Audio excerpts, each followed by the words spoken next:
இன்னைக்கு சனா ஃபுட் ஆயில்ல ரவா லட்டு செய்கிறது எப்படின்னு பார்க்கலாமா? என்னெல்லாம் நாம் போட்டு செய்யலான்னு பார்க்கலாம்.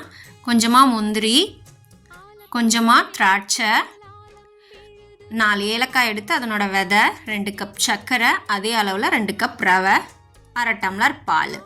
நான் இப்போ எடுத்தது எல்லாமே இந்த கப் அளவில் தான் எடுத்திருக்கேன். உங்களுக்கு நீங்கள் எந்த கப்பில் எடுக்கிறீங்களோ எடுத்துக்கோங்க. ஃபஸ்ட்டு சர்க்கரையை பவுட்ரு பண்ணிக்கலாம், ஏலக்காயும் சேர்த்து இந்த மாதிரி கிரைண்ட் பண்ணி எடுத்துக்கோங்க. நெக்ஸ்ட் ஒரு கடாயில் 2 ஸ்பூன் நெய் விட்டு நம்ம கட் பண்ணி வச்சுருக்கிறது இல்லைனா நம்ம தட்டி வச்சுருக்கேன். ஸோ அந்த முந்திரி ஃபஸ்ட்டு போட்டு ஃப்ரை பண்ணிக்கோங்க. நெக்ஸ்ட்டு நம்ம திராட்சை எடுத்து ஃப்ரை பண்ணிக்கலாம். இந்த பல்பி மாதிரி திராட்சை வரும். ஸோ அந்த டைமில் நம்ம ஸ்டவ் ஆஃப் பண்ணி எடுத்து வச்சிடலாம். அடுத்து நம்ம ரவையை வறுக்கிறதுக்கு நம்ம நெய் விட்டுக்கலாம். உங்களுக்கு எவ்வளோ வேணுமோ அவ்வளோ தேவையான நெய் விட்டுக்கோங்க. நான் 4 ஸ்பூன் நெய் விட்டுருக்கேன். நெக்ஸ்ட்டு நம்ம ரவையை எடுத்து உள்ளே போட்டுட்டு நம்ம சிம்லேயே வச்சு ஃப்ரை பண்ணுங்கள். அந்த ஃப்ரை பண்ண நமக்கே மனம் சூப்பராக வரும். இந்த மாதிரி நல்லா ஃப்ரை பண்ணி விட்டுக்கிட்டே இருங்க. நெக்ஸ்ட்டு கொஞ்சமாக நம்ம எடுத்து வச்சுருக்கிற பாலை ஃபுல்லாக ஊற்றக்கூடாது. கொஞ்சம் கொஞ்சமாக நீங்கள் வந்துட்டு ஊற்றி கிளறிக்கிட்டே இருங்க. இந்த பால் நான் ஃபஸ்ட்டே காய வச்சு எடுத்து வச்ச பால், நீங்கள் பச்சை பால் ஊற்ற வேணாம்.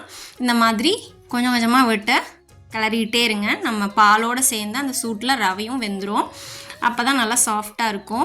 இந்த மாதிரி நீங்கள் கிளறி விட்டுகிட்டே இருங்க. பூ மாதிரி வந்து உதிர்ந்து வரும். அடுத்து ஒரு பாத்திரத்துக்கு மாற்றிக்கலாம். மாற்றிட்டு நம்ம அரைச்சி வச்சுருக்கோம்ல அந்த சர்க்கரையை நம்ம இது கூட ஆட் பண்ணிக்கலாம். இந்த சூட்லேயே இது என்ன ஆகும்னா நமக்கு கரைய ஆரம்பிச்சுக்கும். ஸோ அதை வந்து நம்ம பிடிக்கிறதுக்கு கொஞ்சம் நல்லா சாஃப்டாக வரும். நம்ம நெய்யில் வந்து பொரிச்சு வச்சுருக்கிறது எல்லாத்தையும் எடுத்து போட்டு நம்ம எல்லாம் இந்த மாதிரி பசைஞ்சிக்கலாம்.